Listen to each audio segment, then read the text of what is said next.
Voices Radio. Voices Radio.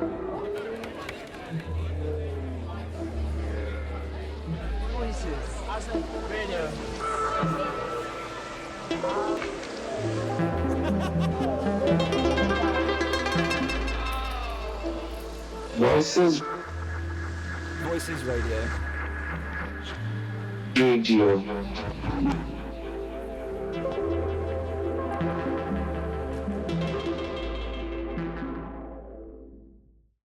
I know there was a trend kind of quite a few years ago. I think it's still a thing, but people are they're a bit more strict about it. But Finspiration. It's the sexualization of women's bodies. And growing up, I definitely realized that, like, yeah, maybe I was getting attention for my body, right? But it's not necessarily something that should be the focus or something that I should find so much, power in. But society says that's where your power is. Just because I was wondering, what is body neutrality exactly? Oh, hello and welcome to If Poets Rule the World, a podcast for dreamers. I'm Ruth, Elora, also known as the Mayfair Poet. And I'm Salma the Poet. We're the co-hosts and co-founders of If Poets Rule the World, which originally started as Southwest London's hottest new poetry night. And now the hottest new podcast. And today we have a very special guest on the podcast, Nick, everyone. Woo! So just to tell you all a little bit about Nick is a poet and teacher from South London. She's had her poetry published and recently won the Lost Soul Slam. She writes about everything from mental health to her Level Girl era, and soon she'll be performing at the Start of the Line Festival. Nick, you've been such a huge supporter to us, and we always love having you on our stage, so we're really excited to have you here today. I'm excited too. Yes, and today we're talking about beauty and body image. So let's kick it off with discussing what messages did we hear about our bodies and body image growing up? Well, for me, I was always kind of known as like the skinny girl. So, yeah, and eventually that obviously changed. I think when I hit my 20s, I started to kind of develop more of a shape, and it kind of, being called the skinny girl growing up, it like does kind of distort your view a little bit. So I have like a love-hate relationship with my body and how it looks. And then, of course, social media wasn't around in the same way, but magazines. So I was always reading like Heat magazine, things like that, and oh, problematic. Yeah, like you see, the like front cover of Bikini. Yeah, the celebrities. Yeah, literally, yeah. She's let herself go, and like, So that we're kind of looking at it like, oh, like that's fat. Yeah. But I never felt like that because I was so skinny growing up. So, yeah. Yeah, I know. I can kind of relate. I grew up quite thin and like lanky, and then I kind of got curves, and I embraced that. I enjoyed that. I liked that. But I guess because the standard of beauty for like Black women, African women is to have more curves, and I guess being skinny. I mean, I don't know. I felt. I could hear affirmation. You probably did as well. People talking to you about it, but I didn't feel like that was my standard personally. Yeah, so that was interesting. But then the voices of society being like, this is the standard, gets louder and louder the more you get conscious of it. Yeah, exactly. Like people used to be like, oh, you're so lucky, like you're so skinny, I wish I was as skinny as you, or like you need to eat. And it's like, yeah, I was eating unhealthily a lot of the time too, a lot of McDonald's. No, I had very similar messages. It was all about being skinny, and like there was the whole Kate Moss is the perfect woman, you need to be as thin as that. It was, I felt like I heard that a lot, and even just in my family as well, like in Iranian culture, it's like such a thing to be skinny, and it's such a normal thing for us that at a family gathering, the first thing people will comment on is your weight. Have you lost any? Have you put some on? And I remember like my grandma, bless her, she'd often say to me, the most important thing in life is to have a good figure. And I was so shocked that was like her meaning to everything. I'm actually wearing a ring today. Very nice ring. I was looking at it before. I was like, that's nice. Thank you. But it just showed like that is the most important thing in life. And I just remember even when I was younger and she would ask me about, because so much of it is about how you appeal to men a lot of the time and the male gaze, and it would often be like, so when are you getting married? And I'd say, I care about my career, I want to focus on that. And she'd be like, what career? And I can understand it, because she had to drop a career to get married, so it was like a very different time. But yeah, and I just remember growing up around friends where this was just the norm to try and be skinny. A lot of eating disorders, for example. I have quite a few stories of friends fainting at gyms because they were pushing themselves so hard and not eating enough, or friends not having periods because they went on certain diets. And it's just crazy, and I'm so scared with Ozempic and everything now. There's still this trying to shrink women the whole time, make us smaller. I'm hearing a lot of ads for GLP-1s on podcasts recently. What's and a it is GLP-1? So GLP-1s is like Ozempic, Wegovy, Ro, like there's so many variations of it, and I'm hearing a lot of that on podcasts, and like how they're how it's becoming normalized that, you know, you should seek out some weight management, you know, medication, which is concerning. I was hearing that a lot of celebrities are microdosing GLP-1s who are already thin because of how competitive the industry is. How successful you are is in correlation to how good you look. Like what your grandma was saying is a reflection of what the message we're told as women, that our greatest values are like sexual value and how we look. And it's hard to avoid it, because I was looking at this thing in Korea, how you could literally just walk into a weight loss clinic and pick it up without any prescription, without anything. Wow. You know, and how So no checks, no check, no test, no, like you can just be like, which one do you want, here you go.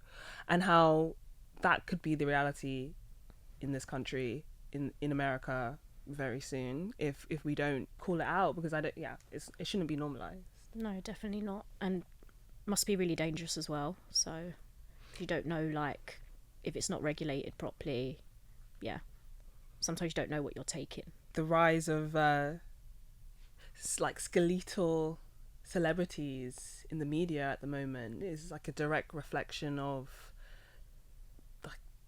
the political situation at the moment, the economy. Because I thought it was really interesting, because I grew up in the 2010s in terms of being like in school, and that was when body positivity was it was really kicking off, and you know, there was a real shift from the 2000s beauty standard of being, you know, Kate Moss level skinny, and I was realized that, you know, Obama was his presidency started in 2009, and that is like a direct reflection of the shift in the cultural values and media perceptions of women, and now that Trump and the rise of, you know, reform, the far right, and how that is impacting women in how we're being perceived in the media. There's so many compounding factors that The manosphere. That's a separate podcast. So. Oh gosh, yeah, that's a whole other episode. Exactly. Yeah, and I guess I'm interested in your perspective, Nick, as a teacher. How do you see it playing out at school? Mm-hmm. Yeah, I think so schools have like statutory safeguarding guidance, which gets updated annually by the Department for Education, and it's always ever changing, and parts of it that are changing is like the digital literacy, the online side of things, the 4 C's of online safety, so the content, the commerce, the conduct. And it's just like about being proactive rather than reactive, and how teachers can kind of embed it in the curriculum, like body positivity, dangers of AI, which again is its own thing, and that's really impacting things at the moment. There's a lot of, you know, unrealistic images out there that are AI that people are then trying to meet. So it's kind of getting in there with kids early to kind of show them like this, you know, this isn't right, shouldn't be normalized, and just promote more body positivity as well. How old are the students? So the students I teach are primary. Okay. So it's not as, and they have special needs as well, so it's not as big of a thing in my school, but like obviously safeguarding it could happen here. So it's always important to stay up to date with it. And yeah, I do have a couple of pupils that are very aware, and I don't know for sure, but I'm like, have you been on social media? Because some of the stuff you're coming out with. So yeah, it's just getting in there early and trying to promote rather than trying to react to it. Yeah, I think that's really good. I don't even remember the messages I got in primary school about if that was even spoken about in school, like body image or. I remember more of it like within my community and just people I was growing up around. It was still even at a young age. Watch what you're eating, don't overeat, and that was at primary school. Really? So yeah, it was really young for me that it came up. I think fat phobia is a general thing that I was always aware of. Like we all, fat is equal to just really negative things. Yeah. But a lot of bad stereotypes. And in a lot of like films and in any type of media, like fat people were the butt of the joke. That's just what I remember from primary school. Same with music, which still obviously has its issues now. Thinking of hip hop because I listen to that a lot. But yeah, it was just kind of normalised that, like you say, the fat phobia. And because I don't remember it in primary school really either. I was in primary school, like I started high school in like 2004. So yeah, I was like the Kate Moss kind of, in 2005 that was like pretty big. But yeah, I don't remember much from primary school, like it being spoken about directly. But I think it's great you're starting early, because I was looking at a few different studies, and one of them was by the Women and Equalities Committee, which is a select committee in House of Commons. I don't know if you saw the same one about body image. And I just thought it was so interesting that they were saying 65% of under 18s thought there was a quote-unquote ideal body type versus 45% of adults. So it starts really young. Yeah. And then other studies I looked at, which were maybe less formal or official, they had very similar statistics in terms of as you get older, your perception of body image goes down, you're less conscious of it or insecure about it. So it starts at school, basically. Yeah, I did see that study as well, and I was like, wow, 66% of children feel negative or very negative, as opposed to the adults. So and 6 out of 10 women, so that's 3 out of 5 women basically, feel negative about their bodies. And 71% of people with disabilities feel negative. And I think that just reflects on society, how we're still very ableist. Yeah, exactly, yeah. And I think for me as well, going off of that, like sexuality did come into play as well.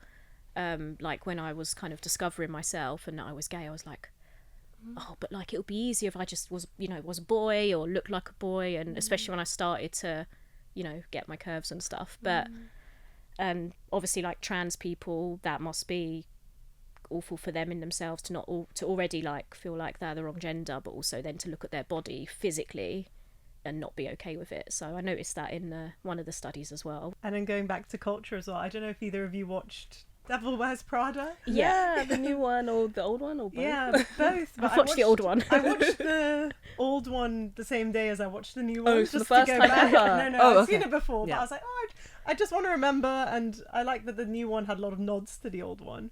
But the thing which really stood out to me, because I know it was 20 years ago, but they just kept calling her fat, and Anne Hathaway is tiny. Yeah. Oh yeah, I remember that now. In the old one, they just they kept calling her overweight, and I was like, what? How did this ever get signed off? I just like I can't remember that. But you just reminded me of Bridget Jones. Yeah. Who, like, looking at that now, like she lives the ideal life. That got her own flat in London. Yeah. Not overweight and all of that, but yeah, that was the joke with her as well, like and she put on weight for that role as well, which is crazy. She was so tiny, like it was like the fat single person, like that was the joke. That's crazy. And like Ugly Betty as well, I remember she was the fat ugly one when she was like completely normal size, healthy and pretty as well. So I think that's so funny in media, the misogyny that was just so accepted, and how much we as women, well, not us, but like the collective we, participated in it,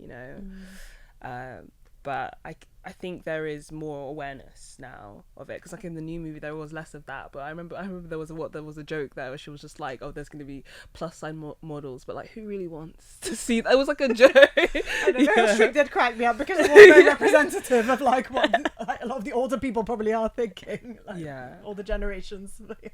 Yeah, absolutely. But I think they did it well. I don't know when they did that. I think so. I thought it was funny. Yeah.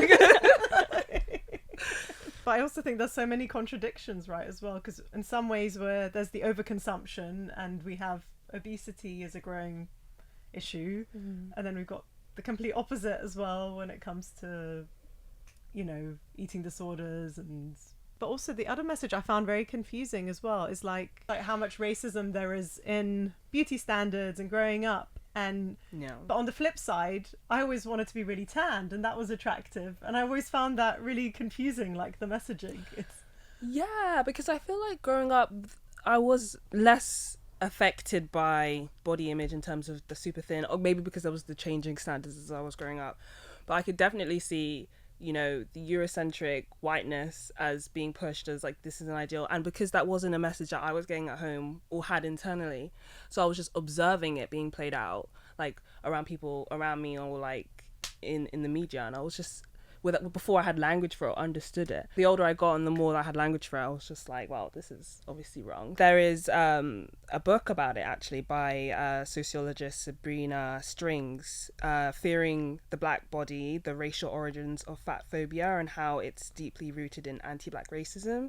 Oh, interesting. And how the perpetuation of thinness it escalated after the transatlantic slave trade in America, using the example of white women being like the thin, elegant, civilized woman, and as black women are naturally like curvier, that is like the savage, uncivilized body, and using it as oppositions to each other, right? But then as I grew up, Kim Kardashian was the beauty standard. I remember in like the common room, the boys would be like, oh, I would kill someone just to like do some explicit things to her, right? Like those are things I was hearing. Legit.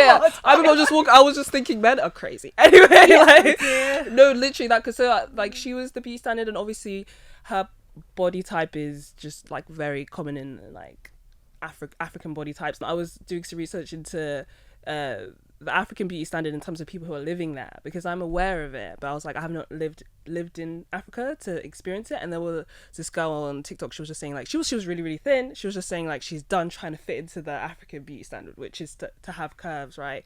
And I hosted this Afrocentric poetry night, and there was a poet who was talking about how she was a size 6, and everyone was telling her, oh, you need to put on weight, and then she put on weight just from like naturally just eating and stuff, and they're like, oh no, now maybe too much. So there is still like an impossibility. Yeah, there's still an impossible standard for women, and there is an unhealthy rise in BBLs as well that's happening in Nigeria, and people are dying, and it's like the most fatal surgery. So still, even though that beauty standard maybe could be seen as slightly less toxic in the sense that you're not shrinking yourself and starving yourself, but you know, there's still an impossible standards both ways. And there was also like there's the history of fattening camps, right? So basically before you got married, it was because being fat was actually the beauty standard. Well, that's interesting. Like the extreme opposite in the UK, isn't it? With the fat camps and like so you get ready to be a bride,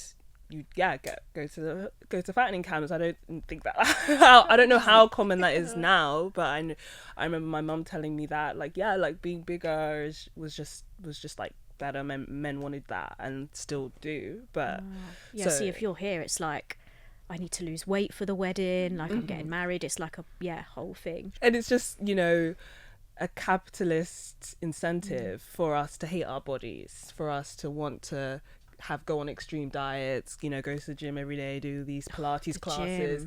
People post in the gym all the time, and it's like, you just have to remember, like with things like Instagram, you know, people are only posting what they want you to see, so they're not posting obviously all the bad stuff. Like I'm not posting when I'm just like scrolling in bed, you know, you're posting when you're out doing things, or but the gym, and you do look at it like sometimes you're like, oh, yeah, so I just have to take like some breaks, like just step back from it. This isn't necessarily real life, like, yeah. Yeah, and I think going to the gym is good in the Yeah, sense of yeah. it's good to work out and like Exactly. take care of our bodies in the sense of just general health, rather than like with the rise of Pilates. I remember I was so like skeptical because I was like, why is everyone doing reform and all of a sudden and posting about it because it looks aesthetic and pretty, and I was like, do people really enjoy it? I remember I haven't even tried it for that reason, because I was like, is it just because it looks cool and it's expensive, that it's you fit a certain extent, you're wearing like the sets. I was like, I want to just be doing workouts that I enjoy, not because I feel pressure to do it. I love Pilates, just putting it out there. And it was partly, I actually indirectly got introduced to it because I had physio years ago for an injury. And then I didn't realize the exercises I was doing were Pilates exercises. And then I went to Pilates class, I think with my mum. And I was like, oh, these are just the same things I was doing in physio. And I was like, I could keep this up and be strong and healthy out of my own accord. I don't need to go to physio. Like, so it was and I think it's such a mindful exercise as well. It calms me a lot. Yeah, no, I enjoy mat Pilates. Yeah. Like I've been doing that. It was just As a reformer. yeah, I was just because I was seeing everyone posting it, and I was just thinking, oh, so this is now a trend. Yeah. I love that too. That to each their own, you know. Some trends can have positive effects, but I feel like but you're doing it for you. It's like, it's when Exactly. people are like posting, you know, because it's a trend, Yeah, or because they want that's- attention for it. I've and never it's taken a like, picture in Pilates. yeah, I've never Yeah, I mean, like, it. Yeah. Yeah. just Yeah. like documenting every step, and Yeah. it's just, it gets a bit much, doesn't it? And then the algorithms just go crazy as well. I noticed from having like 2 Instagram pages now. On my poetry page, it's like that's all I get because that's all I use it for. Yeah. And then the personal page, it's like, hang on, some things are like sneaking into the algorithm here, like based off of a message that you've sent someone, or just a conversation you've had. I'm like, the phone is listening. Oh yeah, the phone is. But it listening. makes me like sad for like teenagers, you know, and like how vulnerable they might be and susceptible to kind of, you know, getting sucked into that. I don't know, I can't remember the name, but there was a case where a girl saw loads of like suicidal posts on Instagram, and she committed suicide, and it's like insane. I think since Instagram has got a bit Whoa. better at Suicidal posts. yeah, What the hell? like promoting self-harm. And That's crazy. I know there was a trend kind of quite a few years ago. I think it's still a thing, but people are a bit more strict about it. But Finspiration. Oh my gosh, Tumblr. I grew up Tumblr. in Tumblr Yeah, and it's time. like, if you go onto Twitter or X, whatever it's called these days, you can it still still like, there? I typed it in just to see, Yeah. and it comes up with a bunch of posts, bunch of people. But then Instagram, I typed it in, and it was like helplines, you know, DM a friend kind of thing. So they've definitely, they're getting better. TikTok, I'm not sure, I don't really use TikTok that much, but I didn't realise that was an online thing. I had a friend who had a inspiration board, so I was just thinking Oh. about that. Since Oh, you yeah. said I don't believe she has that anymore. This was about 20 years ago. Oh, yeah. But like, it just shows, it was just so Yeah. prevalent. And I guess talking about your experiences and everything, would it be a good time to dive into your poem? yeah, sure. So I have a poem, Body Dysmorphia. I remember playing my ribcage like a xylophone, with tiny fingers fragile enough to crumble like chalk in a tiny bag of flesh. Knobbly knees poking through my age 8 to 9 school trousers. The skinny girl receiving my "you're too skinny" comments, until I grew in all the right areas, and now I'm not skinny enough. Unless I'm being sexualised or conceptualised by the kind of men riddled with entitlement, staring above and just below my belt, and they belt out in the street nice tits, or say to their mate she's got a nice back off, and I'm walking in front thinking back off. And that makes me not want to eat and not want to be perceived.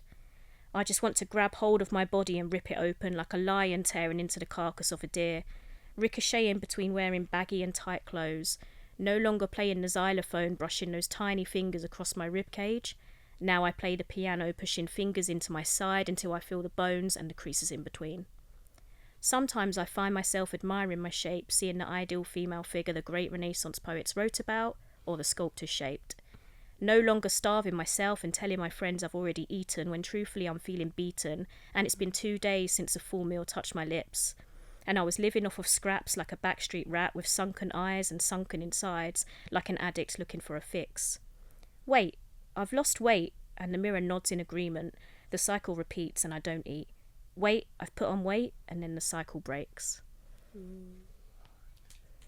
It's so powerful. I love that xylophone metaphor so Yeah. much because it's so vivid and Yeah. so powerful, and then how you weave it in. Yeah, it's a great poem. Thank Yeah. you. I think with that, I kind of wanted, like, you know, if you have body dysmorphia, you're feeling like you're seeing yourself in a distorted way. So I wanted to take like the physical body and turn it into something abstract and a bit grotesque as well. Yeah, and I liked the part when you said sometimes you admire your body like a Renaissance painting, and I like that part there as well, because having you look at art and you see how women's bodies of all, like from in history, was just celebrated for just being natural, having a bit of a tummy, having all shapes and sizes, whereas now it's like it's so strictly one ideal.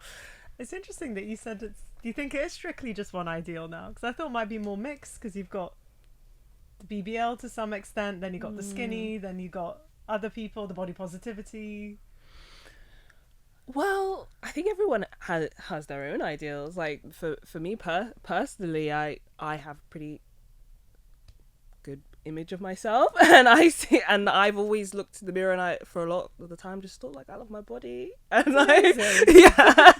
nice to hear. Yeah, that's great. yeah, As you should. That's what I'm saying. I feel like every woman should feel this way. I felt like I was like not sure how I was gonna bring it up on the podcast, because I was like, I don't know if it's gonna sound conceited, but it's the sexualization of women's bodies. And growing up, I definitely realized that, like, yeah, maybe I was getting attention for my body, right? But it's not necessarily something that should be the focus, or something that I should find so much, power in. But society says that's where your power is, and so I recognized that growing up, like, oh, okay, this is something that I have that society says is really valuable, like more important than anything else, actually.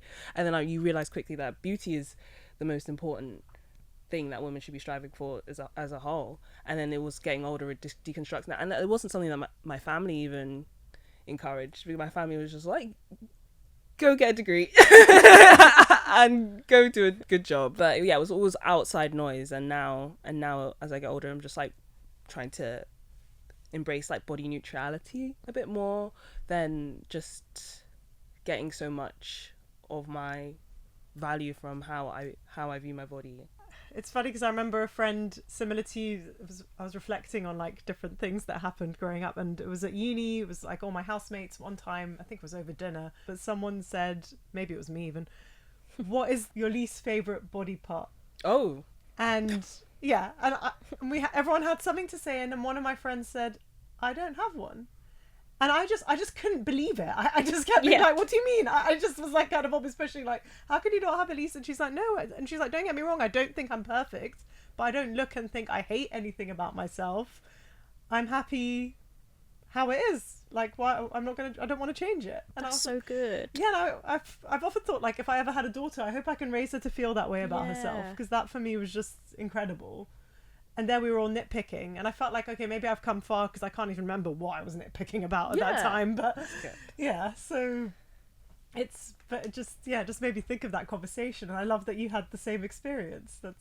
Or similar experience, it sounds like. Yeah, because I feel like everyone has things like, oh, you can have certain insecurities, or you can look at yourself, but I think the voice in my head is generally a positive one, and I feel like it's the voice outside that is trying to tell you, it's like, oh, you're never thin enough, or you're never like fit enough, or whatever the standard you're trying to push towards. And I'm trying to actively like work against that, because I feel like the more that I was studying like sociology and understanding the messages in society, then that's when the voice started to get louder. And the more I was like, I'm realizing everything, especially now, I'm like, oh my gosh. And then it can impact you, like you look in the mirror and think, oh, maybe this that. But I think overall, just being able to just be like, my body is healthy, and I look good in the clothes that I have. So like I don't want to great. I don't want to lose weight because I won't fit into the clothes I already have. I remember thinking that when I was younger. I was like, why? Because I don't have to get rid of all my clothes. Why would I want to do that? That's so good. Were you being economically efficient?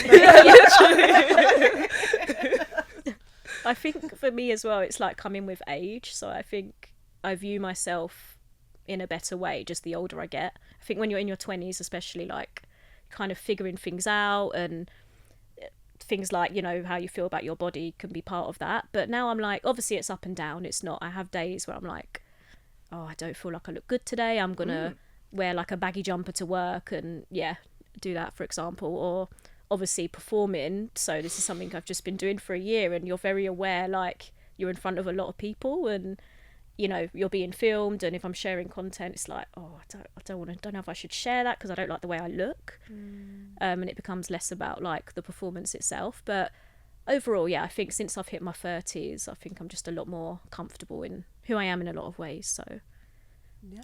Interesting. Oh, what you said about performing, I think like even having our poetry night every month and then having our pictures taken, you can so easily nitpick, like even when you have a positive image of yourself, like you, everyone, like you always can nitpick about, oh damn that angle, oh damn, like I should have worn this order, like certain things. Like that voice is still there, but it's just like ignoring it, because you know that looking at yourself through the eyes of people that love you, no one's looking or thinking that way, right? Yeah, massively. And I'm glad you said that, because so often I'll look at a picture now and I'll be like, oh, why am I still annoyed about a little chin or my arm not looking quite thin enough? Like, it really bothers. I hate that voice as I hear it speaking in my head, and it takes quite a lot to be like, no, it's fine.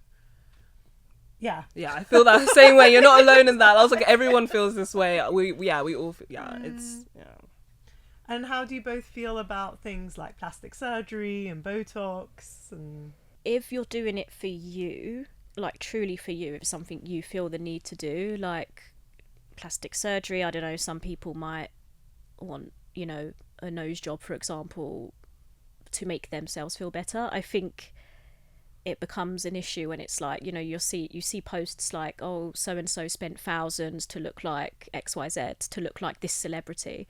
To me, that is crazy and just like really, really sad. But as I say, if you're doing it for you, like, then I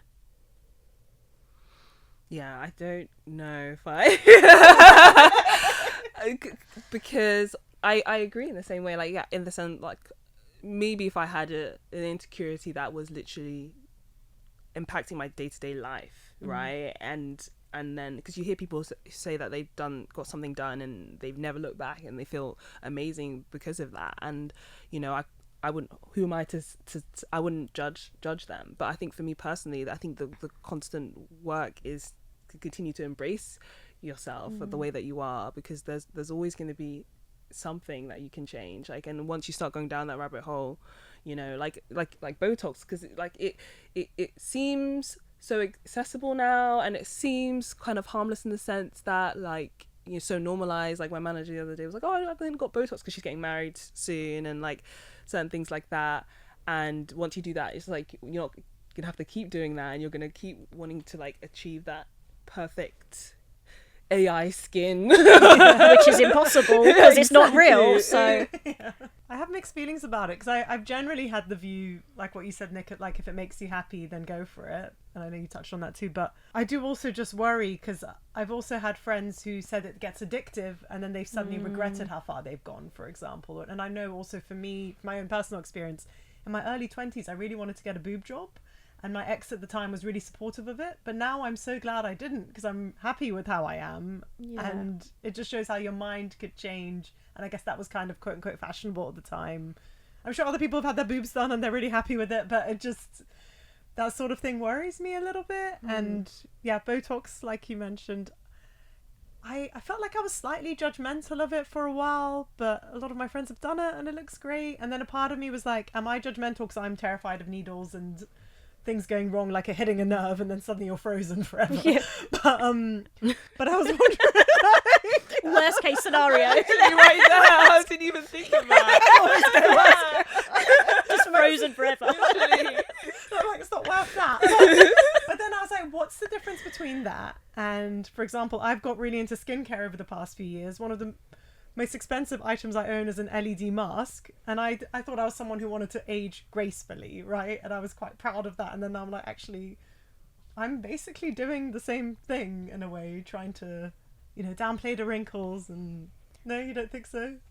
No, but I get what you're trying to say though. Skincare is like a more acceptable way to preserve our skin, right? And I remember even being like in my early 20s and having like just this realization. I was talking to my other friends, like it's like this is the age that everyone's trying to be, and we're not going to be it for very long. And feeling conscious of that, of that then, like feeling scared and feeling anxious, right? Yeah. And now coming like to my late 20s, coming into 30s, like I feel so much freedom. like I feel like the older you get, there's so much freedom from that pedophilic beauty standard that is to the younger you are, the better. And I'm just so much more conscious of the because I'm feeling like the over sexualization of teenage girls, young girls in the media, and it's really concerning me. And so I'm questioning my own relationship to, because I remember when I was like in my early 20s, being like, oh my gosh, am I getting wrinkles? I was just like overthinking my skin. I wasn't, but I was just thinking like, oh my gosh, I've got bags, is that like,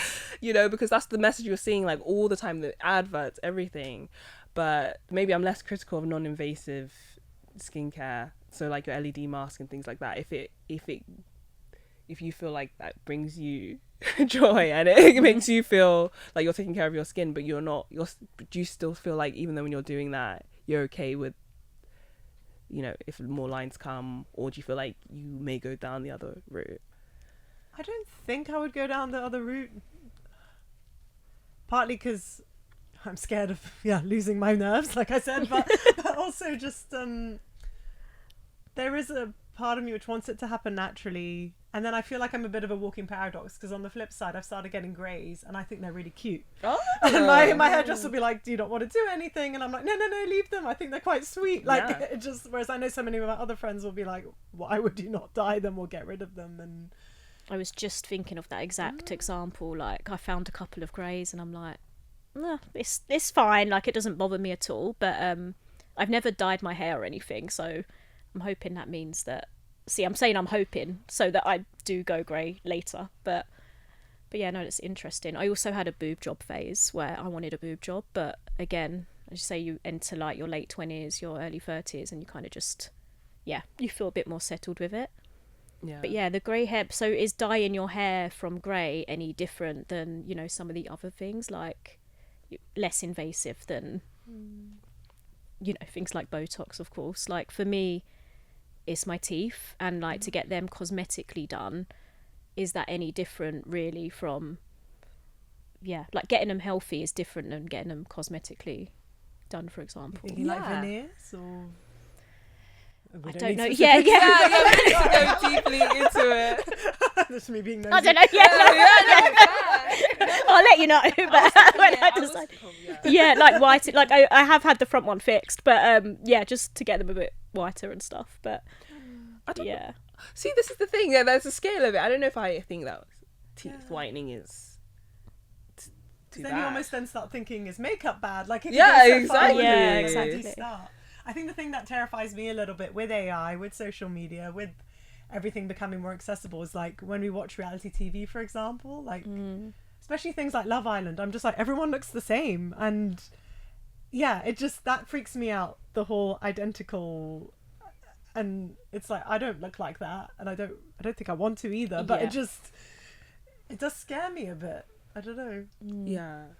But the lead actress in Dirty Dancing, I think her name's Jennifer Grey, she became famous from her role in Dirty Dancing. That was like her breakout role, and she had a lot of pressure from her management and from like her family to get a nose job. Since doing that, she didn't get as many roles. Like her career actually tanked because people didn't recognize her because her nose was so distinctive to her face, and that maybe imperfection to her or to society is what made her unique and is what made her stand out. And I feel like that is, I personally think that like the thing that makes you unique, makes you stand out, that like not trying to conform and look like everyone else, because then what makes you special, what makes you different, you know? So that's why because I'd hate to get something as extreme as a nose job and regret it, right? And like and look in the mirror and be like, that's not me. I think that's the main thing I would think, is like, if I looked in the mirror and be like, that's not my face, you know, I would feel.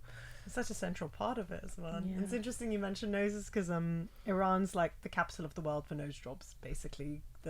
It's so common there that people just walk on the street with bandages. I've been at dinners where I'm the only person who hasn't had one. Wow. And for me it's quite sad, because growing up I used to get teased for having my friends would call it a nose fetish. I love noses, and I particularly love noses which have character, which have, like, for example, 2 bumps in them. I think that's so sexy, like on a man or a woman or anyone. Like, I just think that's so attractive, and it just makes me sad that you see all these people then coming up with virtually the same nose shape.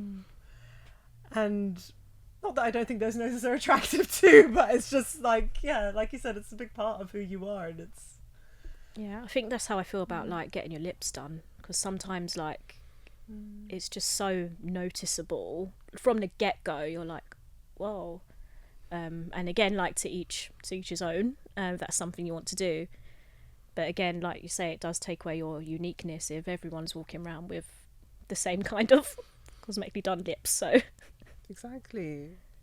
And I think that it's interesting how we as women, we have so many prerequisites to our femininity, right? Like we're talking about, you know, plastic surgery, but, you know, makeup is also just something that is just like a given that we know how to do and that we do, and I don't have any problem with it. I actually love it. So that's not where I'm going with it.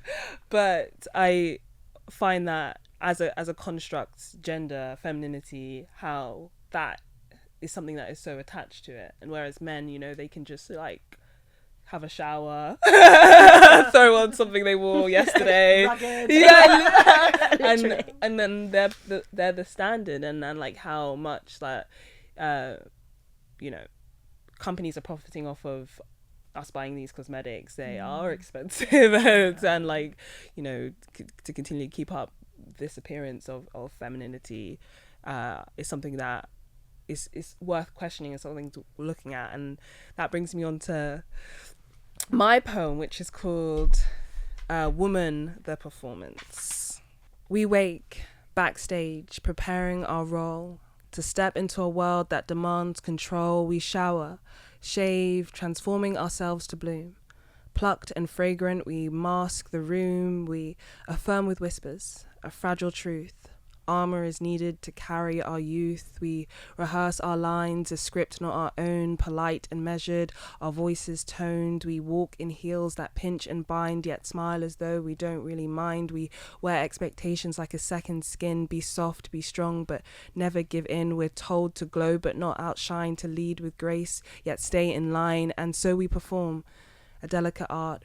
Each step a dance, each glance a part. Disguises cling like a shadow's breath, a mirror of life, a question of depth. But what is the cost of the uncouth? The shame of exposing the raw, the truth, the untamed self, wild and free, hidden beneath what they expect to see. Our spirits whisper, soft yet strong. You've held your worth all along. Let go of the masks, the obsession with show. Your brilliance shines in the depths below, for your value is more than what the surface reflects. It's the light that lives beyond their defects, beyond the lie of the perfect guise. The truth is one we should never disguise. Oh, it's beautiful. Love that. Yeah. It's just, Love that. You made me think of myself when you mentioned the heels. That pressure to like, yeah, as a woman, like, you should wear heels. Again, I had a phase in my 20s where I was like, I felt like I had to wear heels, even though it's like such a struggle. And actually, does it really matter? Sometimes I'll wear them and then it's like I take them off like 5 minutes in anyway, but it feels like, yeah, it feels like you have to do it. That's like, always what happens. Yeah. yeah, I can relate to that. Yeah, I you're feel like, you have a few pictures and then it's like, oh, Take it's them off off. now, yeah. I'm so out of practice, I can't do it. I keep being like, how did I used to think these shoes were comfortable? I can barely That's the last thing. 10 minutes in them. Yeah, literally. Yeah. And I have such an interesting relationship to heels because I'm already tall, right? So then the idea of wearing heels, like we should wear heels, so I'm already told that we should wear heels, but then I'm like, I'm already tall, so I feel less of a pressure to wear them, and then it's actually like I'm trying to tell myself to wear them more, but then when I wear them more, I'm like, why am I wearing this? So I've already kind of like rejected heels for the most part in my life, but I still hear the like, oh, I'm dressing up, I need to wear heels. Like if I'm wearing a nice dress, I have to wear heels, but like why, right? But this poem dissects the performative aspects of femininity and learning how to love yourself enough to show up as you are instead of as a performance. And I often like will go out without makeup, right, and not feel a way about it, but like there was times like, especially when you're a teenager, just like feeling like the pressure of having to look, we all know, like, having to keep it all up. I think probably we'll more makeup when you're younger, like because you feel that pressure so much even when you don't really need it. And now I feel like more comfortable to just be like, just let my skin breathe, especially when it's hot, like you're just like I'm not wearing anything. I mean, I don't really wear a lot of makeup, but I remember when I was like, must have been year 8 or year 9, my friend was like, let me do your makeup. Oh my god, it was awful. Like it was like the trend to be like caked in foundation, bright orange, like thick it was like so bad, the big eyebrows, and then you think, oh, I'm trying to fit in and be more confident, but actually the opposite is happening. And then you realise you're more confident, like you say, as you are, like coming as you are, which I think is like the most attractive thing when you've got that confidence in yourself, and like you don't care what others think. So so then I just didn't, like late teens, I was like, well, I don't really like wearing makeup, or I wear glasses so I don't bother wearing mascara. I do my eyebrows occasionally, things like that. But that's amazing. So from late teens you were like, I'm comfortable. Pretty much, like I mean, you do kind of look at others sometimes and like, oh, like she looks so good, but then it's like it wouldn't feel natural to me, which is like important in how you feel about yourself and how you present yourself. So I kind of just was like, well, it's not natural to me, then what's the point? And it saves you a lot of money, so exactly. And time. Probably better for you. Well, that's the thing, like I'm so low maintenance, like I couldn't imagine like getting done up every time I went out. I was like, effort, imagine. Literally. No, I think I was surprised just because I remember for me, I think I'd worn mascara almost every day since I was 16. Like anytime I left the house, I would put on mascara pretty much. And if I hadn't, and I bumped into someone, I felt really naked. I'm like, oh God, what? Don't look at me. And then lockdown happened, and suddenly I was like, I didn't wear makeup for months, and I just felt so strange, but I felt so fresh and clean, and it was just like, actually, it's not the end of the world if I leave the house without mascara. Like, I'm still me. But it was such a mindset shift for me. Late teens, early 20s. When I went to uni, I think like that was the most freeing experience for me. Like I loved primary school. High school, didn't really like that much, just because all those expectations, and like girls can be bitches, and you're trying to fit into something, and then I went to uni, and like no one cares, like you just go as yourself, like that's your time to kind of be who you are. I was going to say reinvent, but not really, because you're just being who you are. I have a question for both of you, although we might kind of know Ruth's answer already, but do you think you can ever fully accept or fully love yourself? A bit of a cop-out answer, but yes and no, because there's always going to be, niggling voice at the back of your mind, or even if it's just a fleeting moment. I think we all have small insecurities, and it's impossible to reach, an idea of perfectionism about yourself and how you feel about yourself.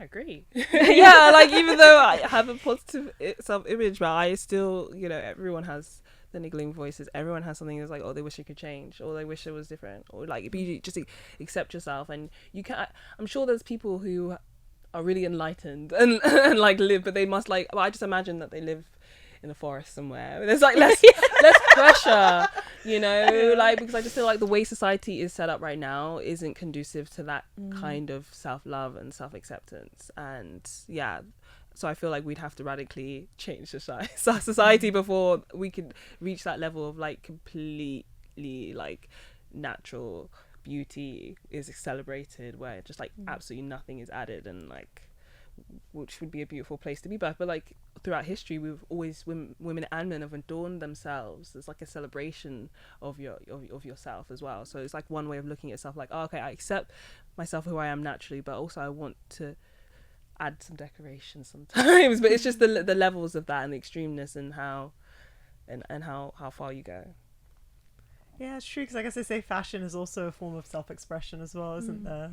What do you think has helped you both on your journey towards like self-love and self-acceptance, or body acceptance?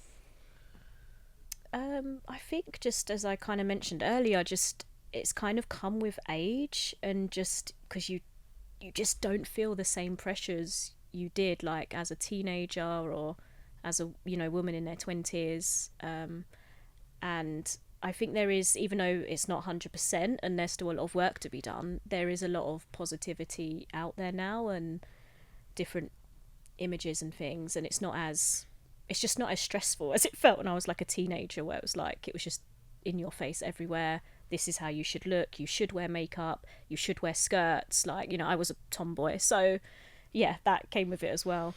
But yeah, I think just getting older, just being in my 30s and just feeling more at peace with who I am. Yeah, and valuing other qualities in yourself, you know. My parents used to say that like in school, like my siblings, they would come back with maybe one friend, but I'd come back with 10 friends, right?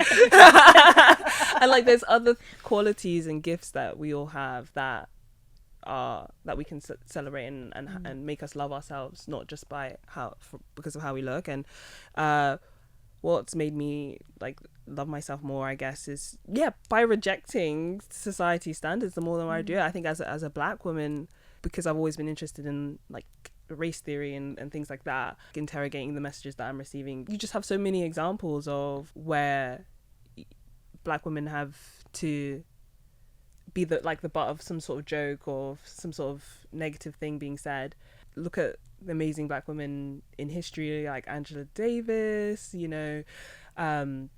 Octavia Spencer, and like just lots of people who have done amazing things, but beyond how they look. And then there's also, amazing models to look at and be like, Enokia, there's other models and I've done modeling, because I think it is important to have representation in those spaces, even though they are quite toxic spaces. So what you were just saying as well about other qualities, it makes me think of that Rupi Kaur poem, which I quite like, which is like, I want to apologize to all the women who I call pretty before I call them brave or intelligent, not because you aren't beautiful, but because you're so much more than that. And it goes along those lines, and just reminds, things like those messages just really help reinforce to me that we are so much more than how we look, despite what society said. And I think for me, it was funny, like preparing for today's episode, I just reflected and I was like, oh, I'm so much more confident in myself, which is weird because I had so much more validation when I was younger, because when I went out I was maybe hit on more, or I'd be compared to celebrities. Like I used to chemically straighten my hair as well, so I would be compared to people like Penelope Cruz and Salma Hayek, and now I don't really get compared to anyone, and I don't really care. And I think it was also with my hair, for example, I used to love having it straight, but all these hairdressers told me I was damaging my hair, and they were like, we don't know what you're doing, but you're killing it. You really need to stop this Brazilian blow dry treatment you're doing. And now just embracing it and being like, it's just how it is, and it's fine. And some days I might not like parts of me as much, but I don't think I hate anything, which is such a big difference.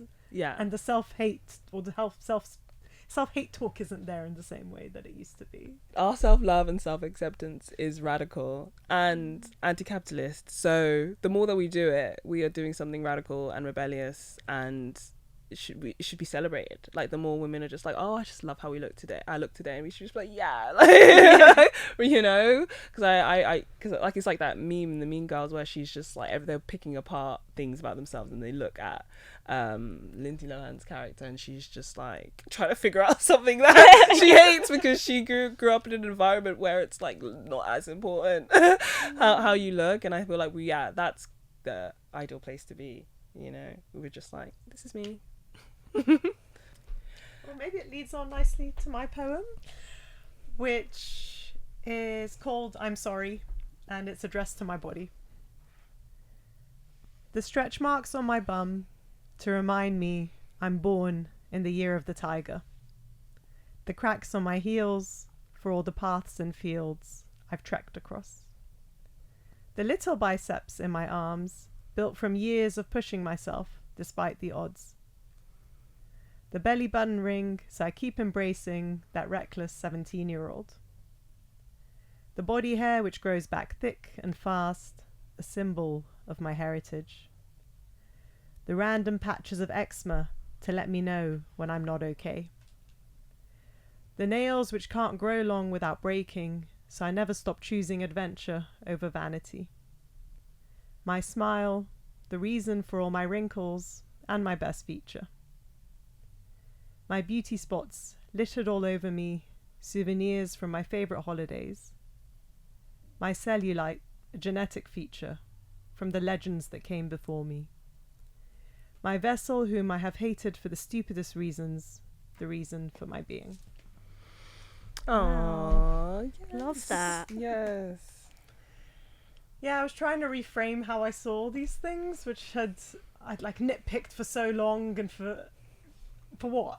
Like, it's not doing me any favours. Yeah, I was thinking when I started to notice like stretch marks or cellulite on my legs, I was like, oh, like, what do I do about this? But then I was like, it's completely natural. Like, it's fine. Like, you don't have to do anything about it. It's absolutely fine. Like, yeah. Yeah, I think what helped me was I saw this beautiful, it was on social media actually, sometimes social media has its benefits, but like it was I don't know if it was a painting or a photograph, but she'd put gold and it made it look like these beautiful tiger stripes, and it was such a beautiful way of like embracing her stretch marks. Again, it just doesn't do you any favors wasting time obsessing over this. We could be saving the world and making big changes. Yeah, exactly. Exactly. And like the outside world, they're probably not looking at you like that at all. Like, no one cares. Everyone's living their own narrative. Like, they're the stars in their own films. Do you know what I mean? Like, yeah, no one cares. So if poets ruled the world, how would poets, how would we all view body image and beauty? The world would be a beautiful place, but